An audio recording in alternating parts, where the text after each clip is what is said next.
Well, hello and welcome to my channel today. I have a very special guest, Ryan Vallett. Thank you for joining me.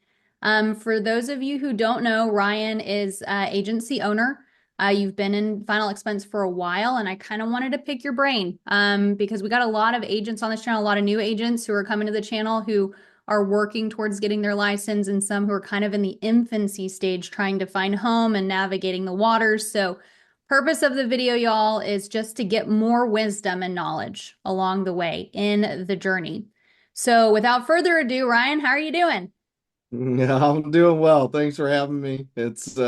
I'll try to share whatever knowledge I have. So You got a lot of it. Yeah, I'm gonna pick your brain. So, um, good. alrighty. So first and foremost, let's just kind of start off with your journey in the space. How long have you been in it? Where did you come from? Maybe a couple of struggles along the way, because I mean, you're an agency owner now, so you've kind of had the full gamut. So kind of share there, and we'll go from there. Yeah. So I've been in the business for a little over 3 years now. Started at a little three-letter IMO that everybody knows. And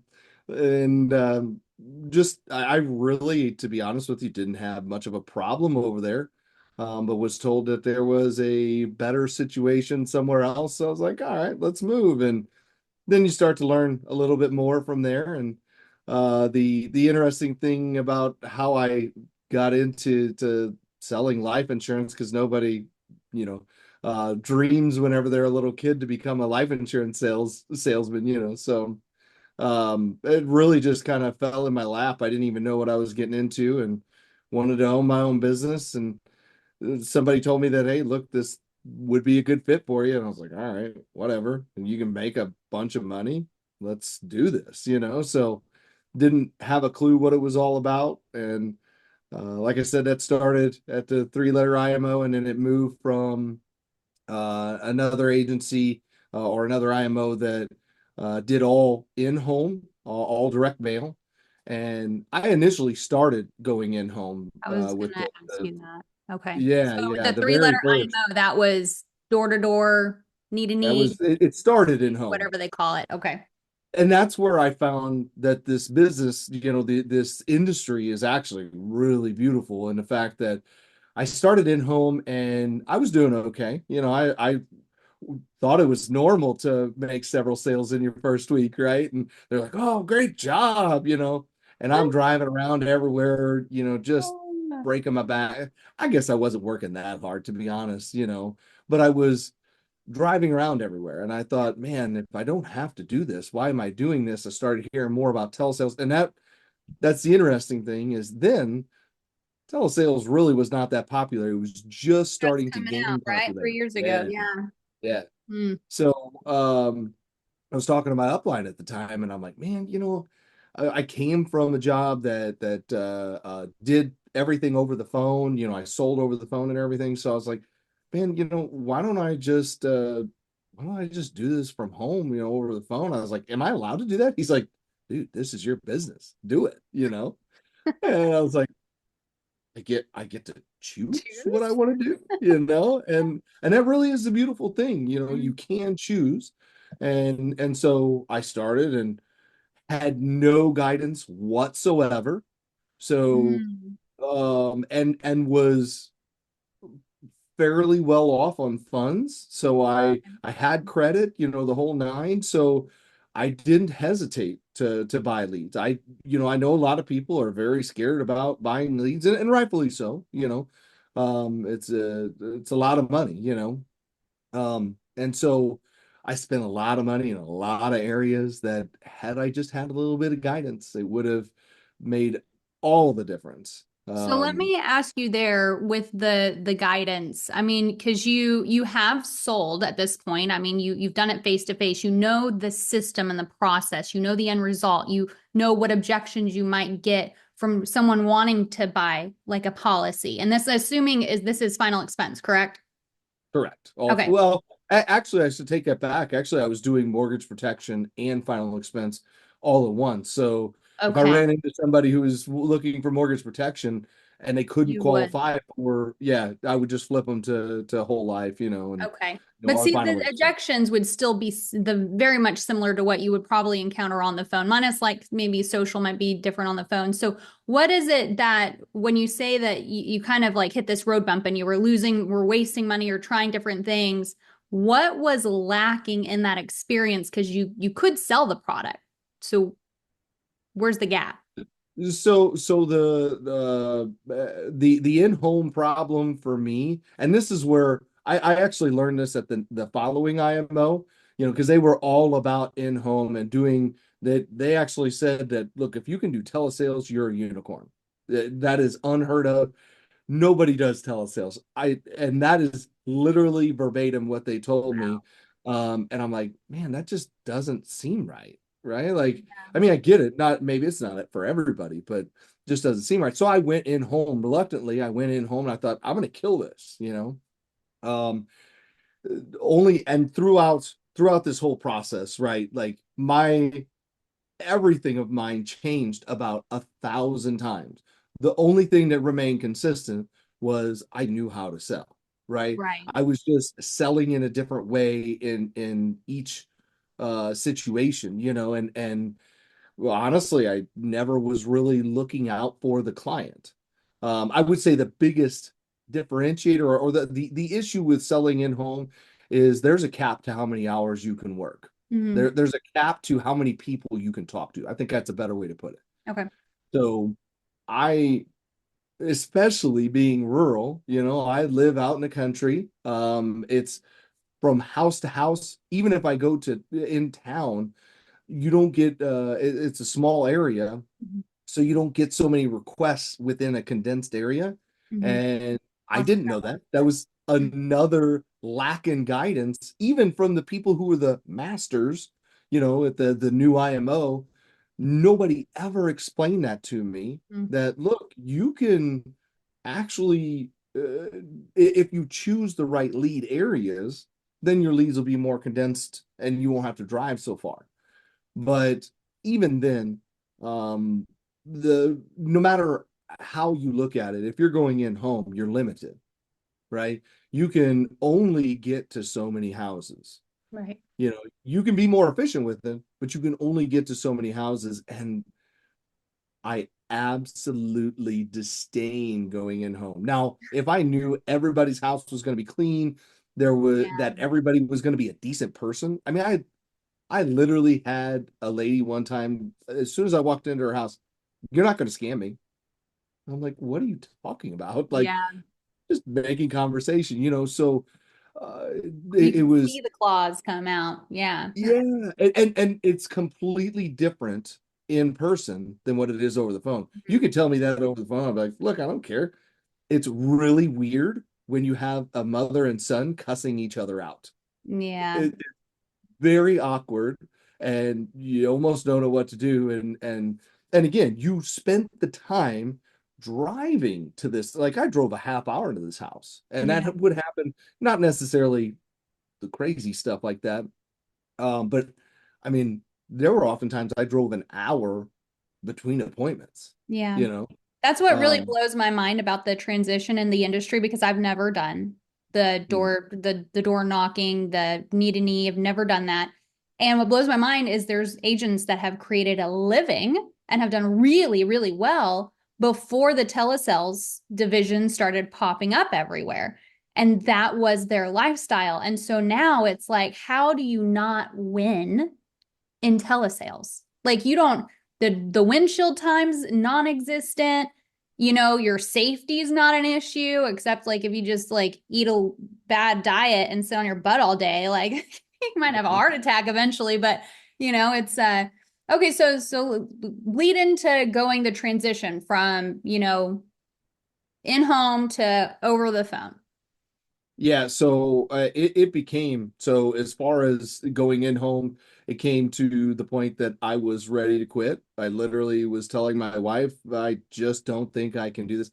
I just don't feel like this is for me. I don't feel like it just feels kind of slimy and salesy. Mhm. And I will say that if I knew what I know now, how to sell over the phone, I could easily translate that today in home and sell way more than what I did. But the design of the script and everything, the process was very slimy and salesy, Yeah. and so I was trying to follow that. So, but the big thing was I was just driving so much and getting turned down Yeah. That's constantly, hard rejection.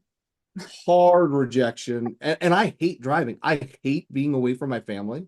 Yeah. Like my family's upstairs, right? I can Mhm. go see them whenever I want, and I can't do that in home.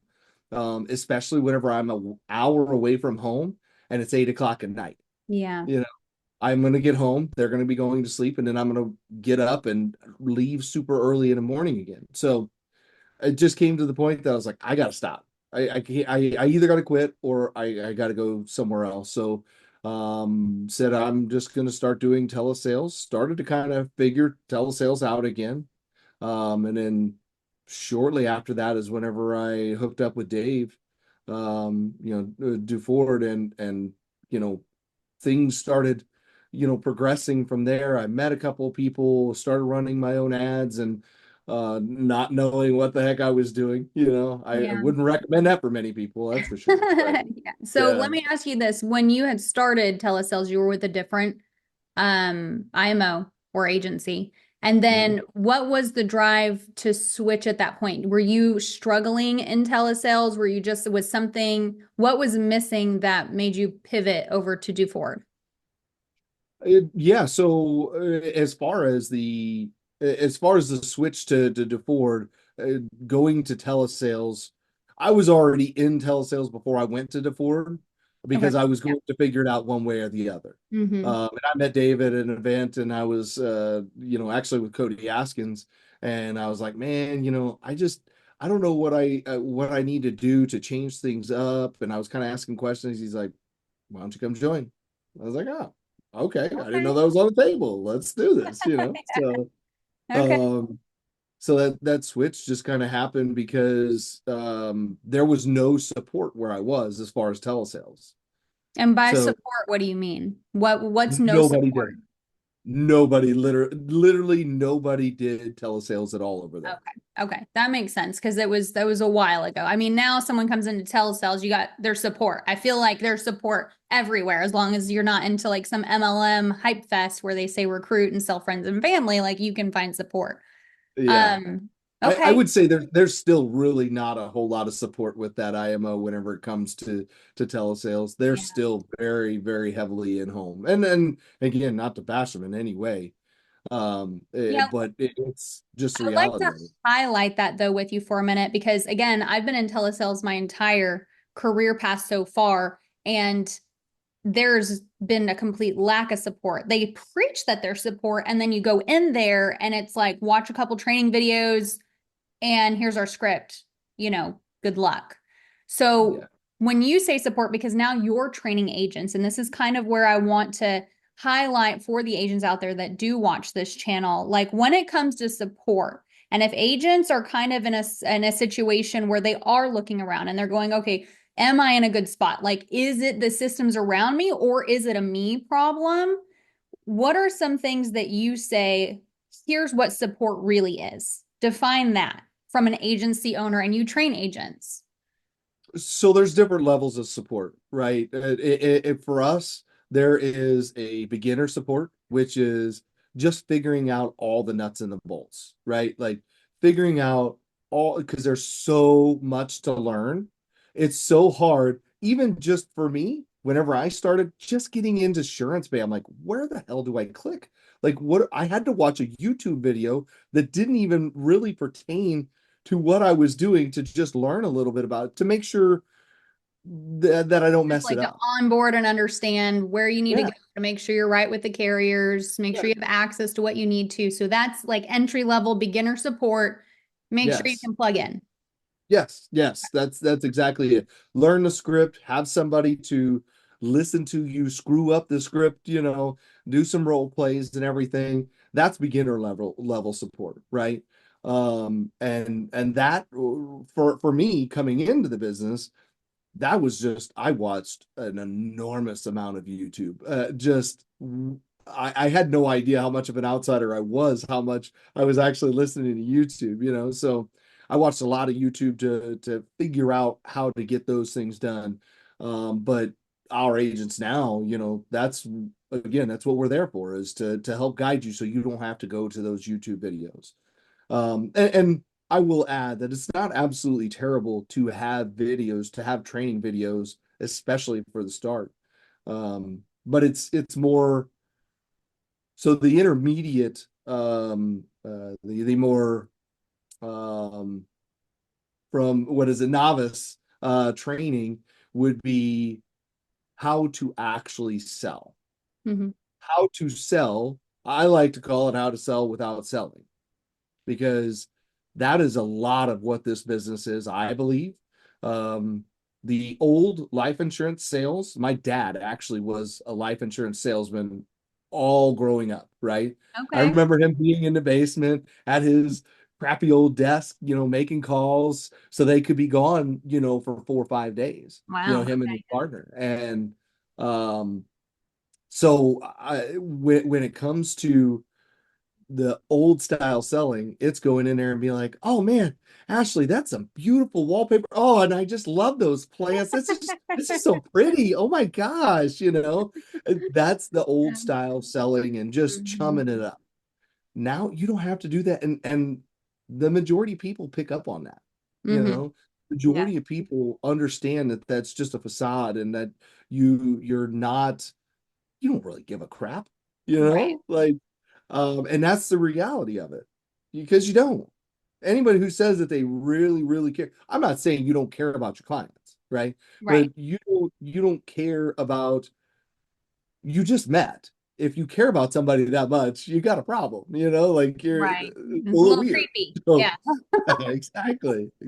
So learning how to, teaching people how to sell without selling is just, look, you need a product. You need to know the facts, and I will teach you the facts of the product so that way it makes sense to whoever you're selling it to. But there is a level of sales ability. You can't just be like, well, actually, whole life insurance is great and it's wonderful, so you should buy it right now. And then Ashley says, well, okay. It doesn't work like that either. Yeah. You're not an order taker. Yeah. So teaching people, listening to, having the right word tracks, and listening to tonality from who you're talking to. That's huge, right? Okay. So how would an agent listening, to us talk right now, how would they equate, what does that look like? When you say sell without selling, how do you teach that to your agents? That way, if other agents are like, oh, I'm not being taught that, or no one's doing that for me, they can, wake them up a little bit. Like, explain that a bit. So the easiest way is to have somebody listen to you live. That is the easiest way to have live training. Now, it doesn't mean it can't be done elsewhere. I learned it from watching YouTube videos, right? But I watch Mhm. an obscene amount of YouTube all the time. Right. You went through a Uh, and gauntlet. it, Yeah. yeah, yeah. I mean, I've listened to many different people, and if you don't know what you're doing, it's dangerous to do that, because you can wind up in 20 different paths. And that's what Yeah. happened to me at the beginning. Mhm. Again, luckily enough, I was always able to sell my way out of whatever trouble I got myself into, Yeah. But now that I've learned this, I mean, that's essentially the fast track that we're trying to give agents. So, um, like I said, it's really, you got to know how to use your tonality, and so to use tonality, you got to listen to somebody who knows how to use their tonality. It's not just about actually listening to somebody who knows how to sell, Hmm. right? You gotta, who's the one guy that I listen to all the time? Uh, he's like, The tonality the, guy? yeah, yeah, Minor? Asian, Oh, Asian. Oh, I know who you're talking about. He's up on stage like ying. really deep voice. He's always got a really deep Oh no, voice. I don't think I'm done. You're talking about. Yeah, yeah, he's got spiky hair and stuff. Oh man, I But wish the I could. tonality stuff is, I mean, it's everywhere. Vin Chin, Vin. Oh man, it's gonna drive me nuts. Anyway, it's like Vin Chin or something like that. But he talks about that, and he talks about how when you're talking to somebody, Sorry. You're good. So when you're doing that though, so would you recommend, because obviously you have people that you leaned on and learned from on YouTube, but Hmm. now you're saying what agents need to do is make sure that you're kind of cutting out the middleman, YouTube, and finding a home where your upline, your agency owner, whoever brought you in is doing that with you, who someone understands the tonality because that is the training that you need. So you said live feedback essentially. So someone's listening to the calls with you and then coaching on the tone. Hmm. Yep, Okay. 100%. Yeah. And again, if you're it I did it off of not having that above support of listening to my calls constantly. You need to be listening to your own calls too, right? Mhm. Sometimes you think you say things the right way and you listen back and you're like, what in the world did come out of my mouth there, you know? Right. Um, so yeah, I mean that's one way you can do it. The problem with trying to do things on your own in this business is it will eat you up and spit you right back out Mhm. very quickly. I mean, I believe that's a large portion of why people wind up failing because they think, oh man, I'm going to be a broker and I'm going to do all this. And man, I'm just going to have this huge team and make all this money. But there's so many factors in between there that if you don't pick it up before you run out of money, because you have to have money if you're Yeah. going to be a broker. Um, if you don't have the money, you have no way to get leads. And if you don't have a way to get leads, you're just it's impossible to survive. So Yeah. Let me ask you this as an agency owner, speaking of money and leads. Um, Ideally, someone comes into the industry and they put up the money and they have the leads flowing and the things going and they're making the dials and they're doing the activity. Realistically, what's a good time frame where you should say, okay, by this time, you should consecutively at least be getting a policy a day. Like you should at least be getting five a week, because it's not an over, let's be honest, it's not an overly complex process. I mean, it's not. You tap into training. I had one guy come in, train him for 2 weeks, and then I let him out the gate on week 3 and bam, 8 policies. Like it's not, if you fight hard and you learn a skill set, it's not a complicated thing to do. yeah, So what do you say as an agency owner where you kind of see, if you're not really producing anything by this time, then you might need to kind of look around or reconsider that this isn't a good fit for you. yeah. So it's a couple different factors. So if you've met all the criteria, so like we say, look, you've got to track your calls, your pickups, your 5 minute calls to your quotes to your solds, right? If you're not getting to the end more than what you should be, right? Like if you're having 25-minute calls and none of those are getting to quote, you've Mm, got a hole, right? So if you're not following all those processes and learning where your holes are, um, then that's going to be a problem.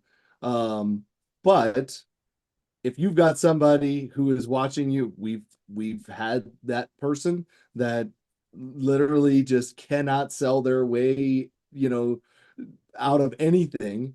Um, they're more or less a customer service agent. yeah. When you have that, you're I would say by if you're following everything by week 3, if you're not doing something consistently, then that's time to call it quits, Yeah. right? Again, you have to have all Yes, the all of the components. I agree. I yes, absolutely agree. And what's interesting too, and I want to highlight for agents is something that you said, right? So you track metrics. So I kind of want to highlight a couple of red flags for agents listening to this. If you are somewhere where they are not telling you to track your metrics, if they cannot tell you what Ryan just told you, hey, if you're tracking, you got a 5 minute call and you've been on the phone for 25 minutes and you're not getting from 5 minute to presentation within a certain time frame, you have holes. If your upline, if your agency owner cannot tell you that, then you are in a bad spot. Like that, Yeah. absolutely. That means your training is lacking. And so there are pit holes in the situation that you are in as to why you're not producing by week 3, right? Yeah. Because if you plug into something like what Ryan has and he says, okay, here's exactly the script. I'm live call with you. We're going over, we're working on the tonality. Here are your metrics, improve upon them. And if you fight and you work harder than anyone else and you don't hit it by week 3, then yeah, maybe it's a you problem. Maybe you are not built for this industry, this space. You don't have the resilience. You're not, whatever it is, right? I mean, am I wrong? Is that fair to say? 100%, without a doubt, Yeah. without a doubt. Yeah. If you don't start day one with a progress tracker of some sort Mhm. and a dial tracker, then and they don't have that set up and they're like, hey, look, this is how you track everything. This is how we're going to make sure that you're doing the right things. Yes. Yes. Then yeah, you're at the wrong, you're absolutely at the wrong place. In a bad And that space. should be included. This it's not a thing where you should have to pay a monthly subscription to somebody to just have access to that. Like that should be that's an easy thing to provide for your agents. I mean, Yeah. we spend a little bit of money to create a tracker that's not perfect, but it absolutely does what we need to. Spend a little bit of money to get that thing created, and it's been well worth it. We don't charge our agents anything, Yeah. so if you're being charged a subscription fee to be a part of an agency, then that's probably a little bit of a problem. So, yeah, without a doubt, you if you've got all the pieces, you got somebody who is providing you all those tools, then you're right. Yeah, Okay. it's probably a you problem. Yeah, and then let me ask you this, with your agents, where do you find is kind of like the sweet spot for lead flow? Like how many leads a day or a week would you say an agent needs to be successful? So it all depends on your goals, right? So we're not the type that's going to be we're not an agency, and I think more agencies are leaning into this. It seems like we're not the agency that's going to tell you, oh, well, you need to be issuing 10 policies a day. You made a policy, you made a sale today. You need to be working for that second sale. We look at it as what is your goal. So all of our agents, we sit down and ask, okay, what are your monthly bills? What would you like to get to? And what's kind of a dream income that you have, right? And then we work that backwards of what's it going to take to get there. So we've got agents who need $3,000 to live off of, right? And then we've got agents who need 15,000 to live off, or Mhm. 10,000 to live off of. So it's all based on the individual goals, right? Yes. I like how Because you do again, that.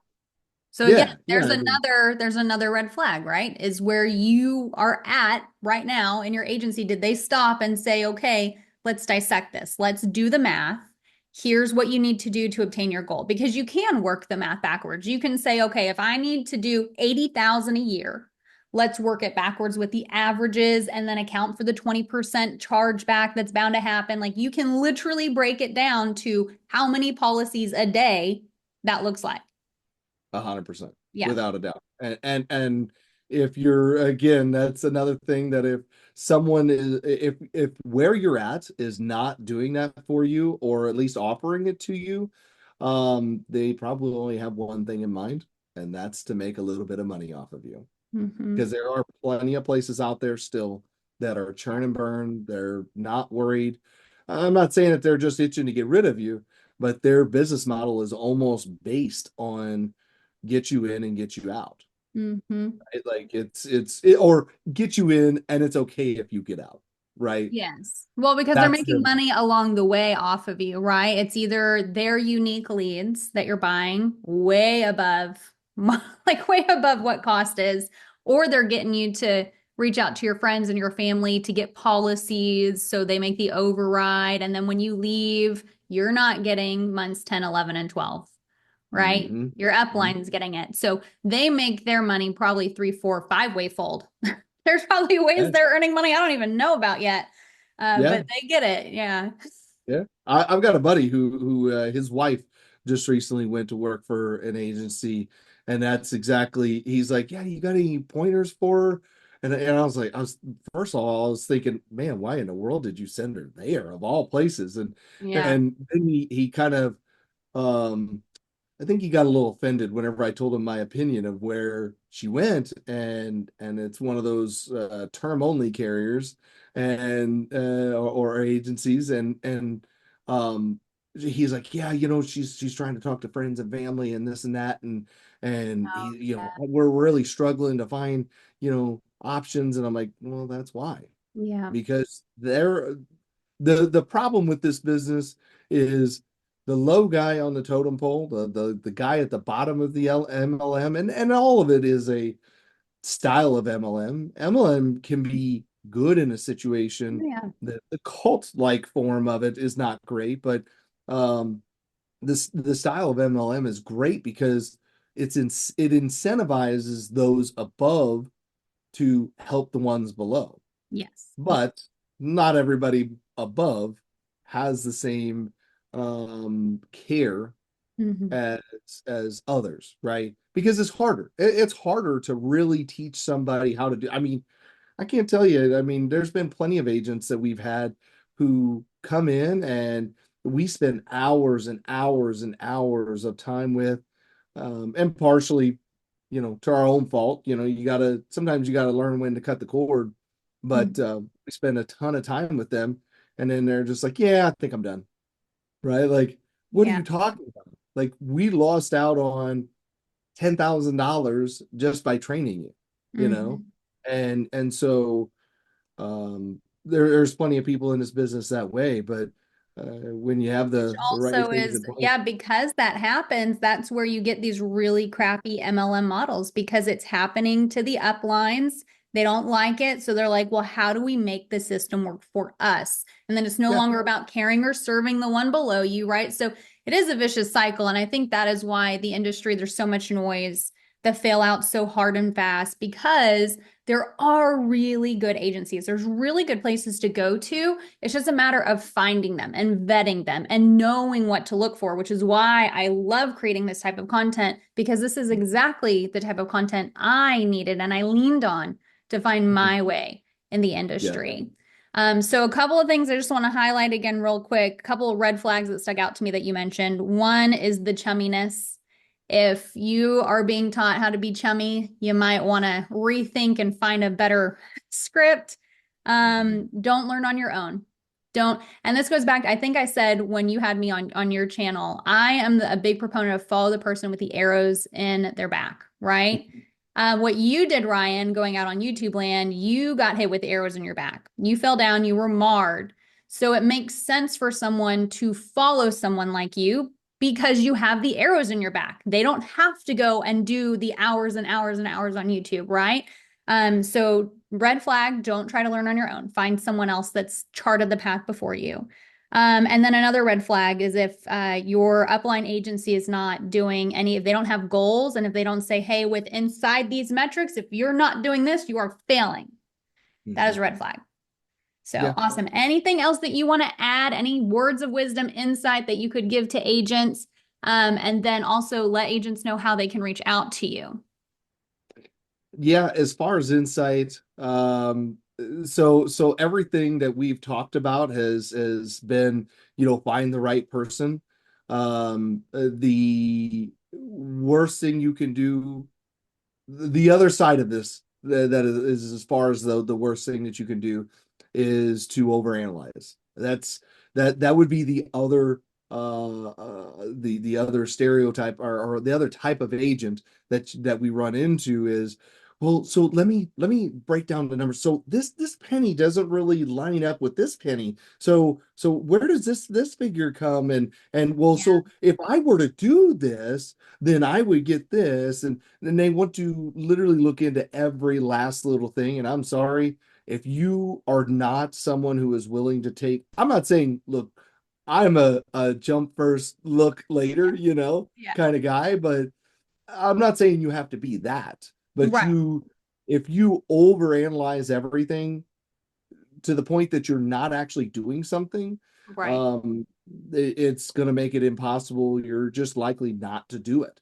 And You you're have to going have to miss. faith in the person you're following. You can't, here's the thing. You can't come and be like, hey, Ryan, let me be a part of your team. And then you come in and he says, here are the metrics, here's what to do and do this. And you're like, okay, but like, if I do this, and then what if like this happens and then I'll line this up over here, but then if I don't make the numbers here, could I just dial a little bit longer here? If you start to process and analyze instead of just having the trust that you need in your leader, first off, that's a sign that you are not coachable and you are not trainable, and that is a you problem.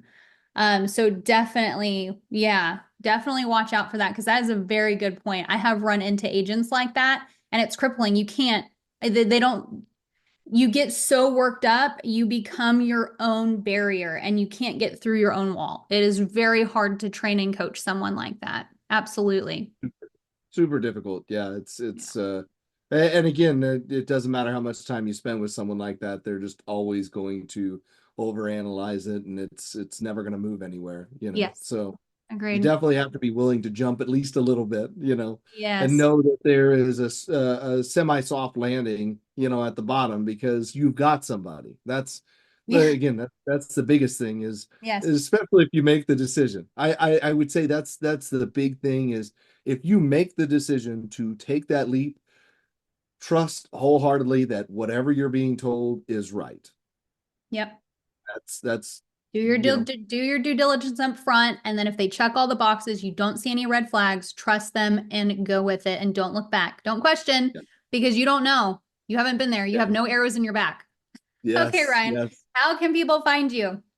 So real easy. I got obviously got a little bit of a YouTube channel myself, and you can check out the videos there. I think it's at Ryan Vallett. It's literally that simple. And then another way, if anybody's interested, you can shoot me up with an email, Ryco, that's RYCO, have it all at gmail.com. Just hit me up with any questions or concerns, and we'd be more than happy to talk to you. So. Awesome. Well, thank you so much, Ryan. I know agents I hope they had a notepad because I think this was just like a fire conversation. A lot of good nuggets. I would hope so. Right. Like I'm the exact same way as you. I put out the content that whenever I was looking, when I was trying to make it in the business and figure it all out, this is exactly, I mean, I would have killed to have direct contact with this type of knowledge with people who, again, who have made mistakes and learn from them. I mean, you just can't learn any better from someone who has already had their own issues, you know. So 100%. It's and almost made like it and we're come back from it. whistleblowers. Yes, yes, exactly, Because exactly. everyone else that's sitting pretty in their little like MLM castles, they don't want to speak out. They don't want to, they're in Right. it to win it for themselves. But this is yeah, definitely go find the whistleblowers. Yeah, right, exactly, exactly. Those are the ones you Awesome. want to follow. Yes. Thank you so much, Ryan. Absolutely. Thanks for having me on for sure. Yes. Bye.